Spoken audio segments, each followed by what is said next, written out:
একটা প্রজাপতি তার পাখা ঝাপটাচ্ছে, যা এতই সামান্য বাতাস তৈরি করছে যে আপনি পাশে দাঁড়ালেও টের পান না। কিন্তু যদি বলি এই ছোট পাখা ঝাপটা থেকেই দূরে কোথাও জন্ম নিতে পারে একটা বড় ঝড়, দিক বদলাতে পারে একটা হারিকেনও, শুনতে একটু অবাকই লাগবে আজকের টপিকটা।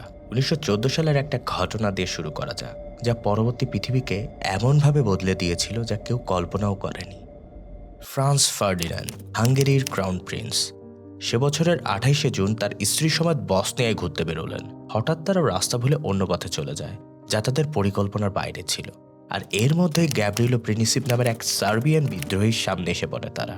দেখা মাত্রই সে ক্রাউন প্রিন্স আর তার স্ত্রীকে গুলি করে হত্যা করে। আশ্চর্যের বিষয় হলো গ্যাব্রিলো ওই দিন তাকে হত্যার উদ্দেশ্য নিয়েই বের হয়নি। সে রাস্তায় একটু নাস্তা খেতে বেরিয়েছিল, কিন্তু তার সেদিনের দুটি গুলি পুরো পৃথিবীকে নাজেহাল করে ফেলেছিল।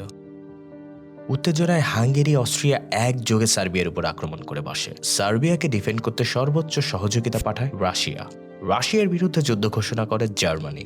আর নিজেদের মধ্যবর্তী ফ্রেন্ডশিপ এগ্রিমেন্টগুলো ধরে রাখতে অল্প সময়ে ৩২টা দেশ এই যুদ্ধে জড়িয়ে পড়ে। That's where the first world war began, যা কেড়ে নেয় ২ কোটিরও বেশি মানুষের প্রাণ আর আহত করে প্রায় ২.৫ কোটি মানুষকে। কিন্তু ফার্ডিন্যান্ড যদি সেদিন রাস্তা ভুল না করতেন, তাকে গ্যাব্রিলোর সামনেই পড়তে হতো না, আর গ্যাব্রিলো গুলি চালাতে পারত না, এত বড় যুদ্ধও পারত না। কিন্তু যা হবার তা ঠেকানো কার সাধ্য? আজকের ভিডিওটা বাটারফ্লাই ইফেক্ট নিয়ে, যা পরবর্তী সময় ক্যাওয়াস থিওরি বা বিশৃঙ্খলা তত্ত্ব নামে বেশ জনপ্রিয়। এটা সিস্টেমের একটা সামান্য পরিবর্তন কিভাবে পুরো ঘটনাকেই বদলে দিতে পারে তা নিয়ে আলোচনা করে। পপ কালচারে বাটারফ্লাই ইফেক্ট বলতে এমন তুচ্ছ পদক্ষেপকে বোঝায় যা পরবর্তীতে আমাদের জীবনে বিশাল পরিবর্তন এনে দিতে পারে। তার আগে ছোট্ট একটা রিকোয়েস্ট, আমাদের চ্যানেলটিকে সাবস্ক্রাইব করে আমাদের সাপোর্ট করবেন, আর ভিডিওটি নিয়ে আপনার যে কোনো মতামত জানাতে কমেন্ট করতে ভুলবেন না। ১৭ শতকের শেষভাগে নিউটন যখন লস অফ মোশন আর ইউনিভার্সাল গ্র্যাভিটি আবিষ্কার করেন, তখন মনে হচ্ছিল বিশ্বের সকল ঘটনায় আগে থেকে বোঝা সম্ভব। গ্রহ উপগ্রহের গতিপথ, সূর্যগ্রহণ, ধূমকেতুর আবির্ভাব সবকিছুই হয়তোবা নির্ভুলভাবে গণনা করা যেতে পারে। কিন্তু আসলেই কি তাই? আমরা কি সত্যিই ভবিষ্যৎকে গণনা করতে পারি, নাকি তা কেবল অনুমান মাত্র? যেখানে শুধু চাঁদের গতিবিধি নিয়ে ভাবতেই নিউটনের ব্রেন ক্র্যাশ করত। নিউটন তার বন্ধু হ্যালিকে বলেছিলেন এই সমস্যার কোনো সরল সমাধান নেই। আর এখানেই ধরা পড়ে বিশৃঙ্খলার প্রথম ধাপ। ১৯৬০ সালে আবহাওয়ার পূর্বাভাস তৈরি করতে গিয়ে এডওয়ার্ড লরেন্স আবিষ্কার করেন বিশৃঙ্খলা বা কেওয়াস থিওরি। আর তার লেকচারের উপমা হিসেবে বলেন, ব্রাজিলে একটা প্রজাপতির ডানা ঝাপটানো টেক্সাসে একটি টর্নেডো সৃষ্টি করতে পারে। এটা হলো বিজ্ঞানের এক আন্তঃবিষয়ক গবেষণা এবং গণিতের একটি গুরুত্বপূর্ণ শাখা। বিজ্ঞানের এই শাখা কোনো বিশৃঙ্খলার অন্তর্নিহিত কারণ, তার ধরন, ইন্টারকানেকশনস, কনস্ট্যান্ট ফিডব্যাক লুপস নিয়ে গভীর অধ্যয়ন করে। লরেন্স বলেন, মহাবিশ্বের যে কোনো তরঙ্গে সামান্য পরিবর্তন আনলে তা বিশ্বের সকল তরঙ্গে পরিবর্তন ঘটাতে পারে, আর তা নিশ্চিতভাবে গণনা করা বেশ কষ্টসাধ্য। তাই মেজার থিওরি আর এরগোডিক থিওরি ব্যবহার করেও সবসময় এই বিশৃঙ্খলাকে শতভাগ নির্ণয় করা সম্ভব হয় না।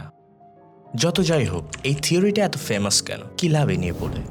এর সব থেকে বড় বেনিফিট হচ্ছে মানুষের মস্তিষ্ককে বুঝতে সাহায্য করে এই থিওরিটা, যেখানে হাজারো ফ্যাক্টর আমাদের চিন্তাভাবনাকে প্রতি মুহূর্তে প্রভাবিত করে চলেছে।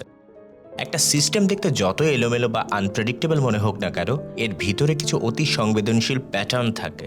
কারণ কেওস থিওরির দৃষ্টিতে মানুষের প্রতিটা সিদ্ধান্তই একটা নন লিনিয়ার ডাইনামিক সিস্টেমের অংশ। একটা নীরব স্পর্শ, একটা বিজ্ঞাপন, স্ক্রিনের কোণে ভেসে আসা ছোট্ট একটা নোটিফিকেশন, তুচ্ছ মনে হলেও বাটারফ্লাই ইফেক্টের মতো ঘটাতে পারে বিরাট পরিবর্তন। Bangladesh ignited conversations, participation, and endorsements from diverse communities. The mass not only started consuming more, but the outburst of showing the support took over the social media. একটা চিন্তা থেকে আরেকটা, একটা আবেগ থেকে আরও কয়েকটা, একটা সিদ্ধান্ত থেকে হাজারো পরিণতি। আর যখন মানুষের ভবিষ্যৎ আচরণকে অনুমান করা যায়, তখন তার অজান্তেই তার মনকে পড়ে ফেলা যায়। দেখা যায় তার ভয়, পছন্দ, ভালো লাগা, আকাঙ্ক্ষা, যেগুলো তাকে অদৃশ্যভাবে ঠেলে দেয় নির্দিষ্ট কোনো সিদ্ধান্তের দিকে। এই অবস্থায় পরবর্তী কয়েকটি উদাহরণ আমরা সহজেই মিলাতে পারব। Number 1, consumer behaviour manipulation. বড় বড় ব্র্যান্ডরা এটা সবচেয়ে বেশি ফলো করে, যেখানে ক্রমাগত নার্ডস দিয়ে কনজিউমারকে নির্দিষ্ট দিকে প্রভাবিত করা হয়, যার ফলে ব্র্যান্ডরা জানে কোন সময় কোন শ্রেণীর মানুষকে কোন প্রোডাক্টের জন্য অ্যাট্রাক্ট করতে হবে। Number 2, user experience engineering. Interface আর ডিজাইন শুধু ইউটিলিটি নয়, এটা হয়ে ওঠে আমাদের আচরণ নিয়ন্ত্রণের একটা টুল। ইউজারের micro reaction, crawl pattern etcetera সব কিছু কেওয়াসের ডাটা পয়েন্ট। এই ডাটা থেকে ইউজারকে এমনভাবে মোল্ড করা হয় যাতে ইউজার একটা নির্দিষ্ট লুপের মধ্যে আটকে যায়। Number 3, economy steering. ইকোনমি নিজেই একটা বিশাল কেওয়াটিক সিস্টেম, যেখানে মানুষের প্রত্যাশা, ভয়, ক্রয় ব্যবস্থা সবই অনিশ্চয়তায় ভরা। আর এখানে মানুষের কালেকটিভ সাইকোলজিকে প্রেডিক্ট করে আমাদের পুরো ইকোনমি সিস্টেমকে আগে থেকে অ্যান্টিসিপেট করা সম্ভব। এটা এক প্রকার chaos dampening. Number 4, political influence. রাজনীতিতে যে ম্যাস অপিনিয়ন শিফট দেখা যায় তা আসলে কেওয়াস থিওরির মধ্যে ঢেউয়ের মতো প্রপাগেট হয়।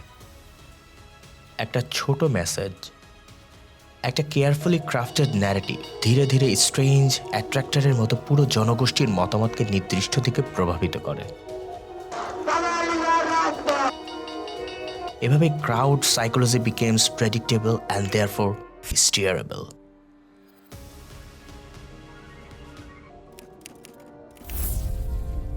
বিশৃঙ্খল সিস্টেমে ভবিষ্যৎ যত দূরে দেখতে চাইবেন ততই বাড়বে অনিশ্চয়তা, আর এক পর্যায়ে পূর্বাভাসগুলো কেবল অনুমানের মতো হয়ে যাবে।